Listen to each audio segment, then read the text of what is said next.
శ్రీగురుభ్యో నమ. హరి ఓం. శ్రీ మహాగణాధిపతయే నమ. శ్రీ మహాసరస్వత్యై నమ.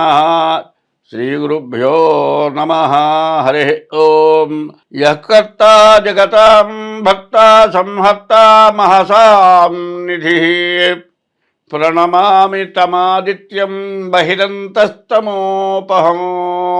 యః కర్తా, ఎవరు కర్త, సంహర్త, అందరినీ సంరక్షించేవాడు, మహాసాంనిధి, ఈ ప్రపంచానికి అందరినీ కూడా రక్షించేటువంటి నిధి లాంటి వాడు. సంహర్త మహసాంనిధి.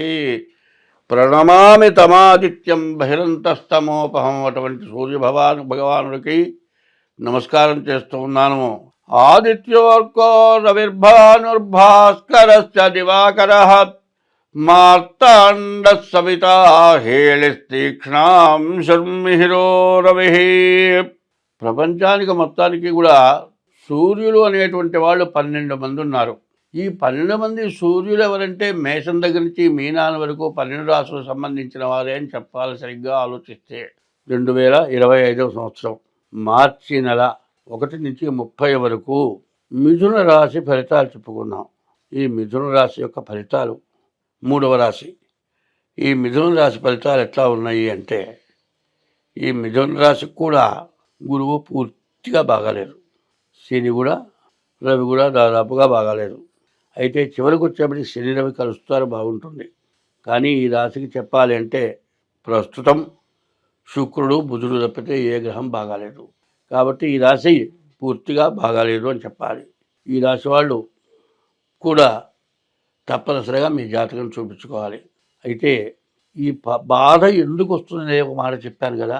మనం పూర్వజన్మలో చేసుకున్నటువంటి పాపం కానీ, ఈ జన్మలో చేసిన పాపం కానీ, మనల్ని కన్నవాళ్ళు చేసిన పాపం కానీ, మనల్ని పెంచిన వాళ్ళు చేసిన పాపం కానీ, మనకు కలిగిన సంతానం వల్ల కానీ అనేక రకాల పాపాల వల్ల రకరకాలైన బాధలు కలుగుతూ ఉంటాయి. అది ఎట్లా ఉంటుంది చెబుతాను. రోజు అన్నం వండుతున్నామండి. ఓ రోజు గిన్నె పొయ్యి మీద పెట్టావు, సగం అన్నం మాత్రం బాగా ఉడికింది, సగం అన్నం ఉడకలే. ఏం గిన్నెలో మొత్తం ఉడకొచ్చు కదండి. సగం ఉండి ఉడికి సగం ఉడకపోవడానికి కారణం ఏంటంటే, ఓ పక్క చూసావు ఉడికింది అనుకున్నావు, దింపావు, తీరా తినబోయేప్పటికి సగం అన్నం ఉడకలేదు. ఇదేమిటి? నీ కర్మ వల్లే జరిగింది. ఇట్లాంటివి రకరకాలైన సమస్యలు వస్తూ ఉంటాయి, రకరకాలైన బాధలు వస్తూ ఉంటాయి. వీటిని అన్నింటినీ కూడా తప్పించుకుంటానికి ముందుగా మీ ఇష్టదైవాన్ని ఎప్పుడు పూజించాలి. ఇష్టదైవాన్ని పూజించడం చేత మీకు ఎప్పుడు కూడా బాధలు తొలుగుతాయి. ఇష్టదైవాన్ని పూజించడమే కాకుండా ప్రతిరోజు కూడా హిందూ అయి ఉంటే శివాలయానికి వెళ్ళి చామంతి పూలు, తర్వాత మారేడు దళాలు తీసుకొని శివాలయంలో 11 ప్రదక్షిణాలు చేసి ఆ చామంతి పూలు, మారేడు దళాలు శివలింగం మీద పెట్టించుకోండి. తర్వాత నవగ్రహాల గుళ్ళోకి వెళ్ళండి. సూర్యగ్రహం దగ్గర దీపారాధన చేయండి. అక్కడ 9 ప్రదక్షిణాలు చేయండి. బయటికి వచ్చిన తర్వాత కాళ్ళు మాత్రం కడుక్కోవద్దు. అట్లాంటి పనులు మాత్రం ఎవరూ చేయొద్దు. గుళ్ళోకి పోయిన తర్వాత కనుక కాళ్ళు కడుక్కుండేటట్లయితే అది పెద్ద దోషం అవుతుంది. గుళ్ళో నుంచి బయటకు వచ్చిన తర్వాత కాళ్ళు కడుక్కోకూడదు.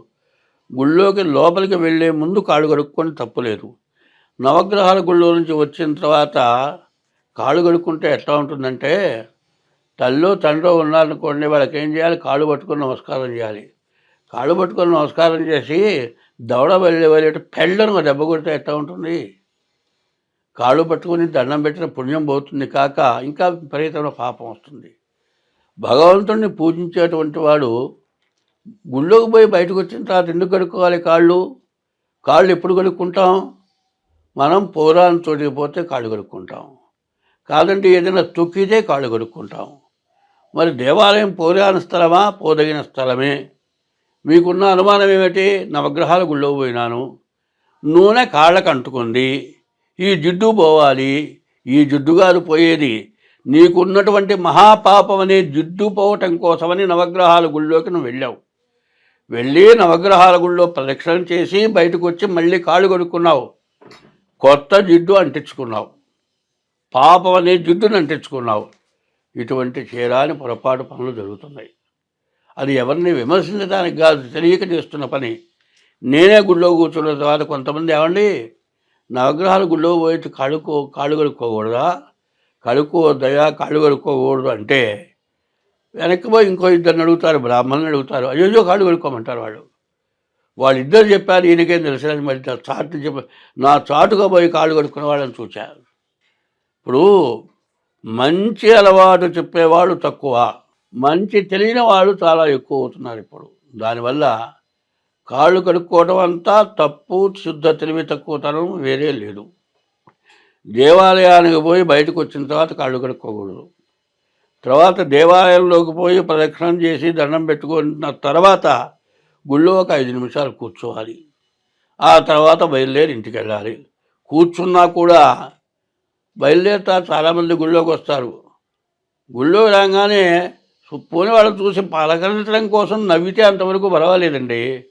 వీడు ఎప్పుడు వస్తాడని వాడు కూర్చుంటాడు, వీడు కూర్చున్న తర్వాత వాడు వస్తాడు పక్కన కూర్చుంటాడు. ఇక ఇంట్లో కబుర్లు, పక్కింట్లో కబుర్లు, ఊళ్ళో కబుర్లు, సంపాదన, వ్యాపారం, అన్ని సమస్యలు గుళ్ళోనే చెప్పుకుంటూ కూర్చుంటారు. గుళ్ళోకి పోయేది దేనికి? ఒక చోట పాట ఉంది, జీవితమున సగభాగంబు నిద్దులతో సరిపోవు, మిగిలిన సగభాగంబు చిత్తశుద్ధి లేకపోవు, అతి నిద్రాలోలుడు తెలివిలేని మూర్ఖుడు, పరమార్థం కానలేక నిద్దులతో చెడతాడు. మానవుడి జీవితంలో 100 సంవత్సరాల్లో 50 సంవత్సరాలు నిద్రపోతుంది.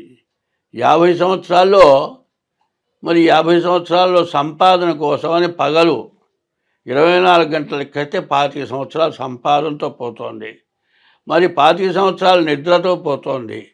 నిద్ర కనీసం 12 గంటల నిద్రలో 8 గంటలు పడుకొని 2 గంటలు లేచి దేవుణ్ణి పూజిస్తున్నాడా? చేయటలేదు. నీ ఇష్టదైవాన్ని పూజిస్తున్నావా? చేయటలేదు. ఇదంతా కూడా కాకుండా ఆ 2 గంటల టైంలో మనం చేసిన తప్పు ఏమిటి, మంచి ఏమిటి ఏమన్నా ఆలోచిస్తున్నావా? అది కూడా చేయటం లేదు. మంచి చెడుల విచారణ చాలా అవసరం. ఎందుకంటే ఒక్కోసారి పొరపాటు జరుగుతూ ఉంటుంది. పొరపాటు పనులు కావాలని చేయం, దారిన పోతూ ఉంటాం. ఒక బల్లి కింద నడిచి వెళుతూ ఉంటుంది. కాలు ఎత్తి వేసేటప్పుడు ముందుగా చూడం, కాలు శాంతం కింద వేసేటప్పుడు చూస్తే ఆ కాలి చెప్పు కింద బల్లి ఉండి నలిగి పటాపంచలే చచ్చిపోతుంది. కాదండి, ఆ బల్లి మీద కాలు వేయకుండా ఆపావా, నువ్వు పడతావు. అటువంటి అనవసరమైనవి, ఆపటానికి వీల్లేని పాపాలు చేస్తున్నాం. అటువంటి పాపాల నుంచి విముక్తి పొందటానికి ప్రతిసారి కూడా, ఎప్పుడు కూడా మన జీవిత సమస్యకి మన యొక్క భగవదారాధన, భగవంతుడిని పూజించడానికి అన్నీ మనకు చాలా అవసరమైనవి. అందులో మన భారతదేశంలో, తెలుగుదేశంలో మహాకవులు, మహాపండితులు వివరాలన్నీ చెప్పున్నారు.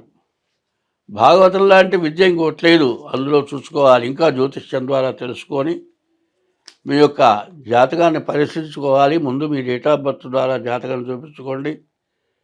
అప్పుడు మీ ఫలితాలు ఏంటో చెబుతాము. దాని ద్వారా మీకు అంతా బాగుంటుంది. స్వస్తి.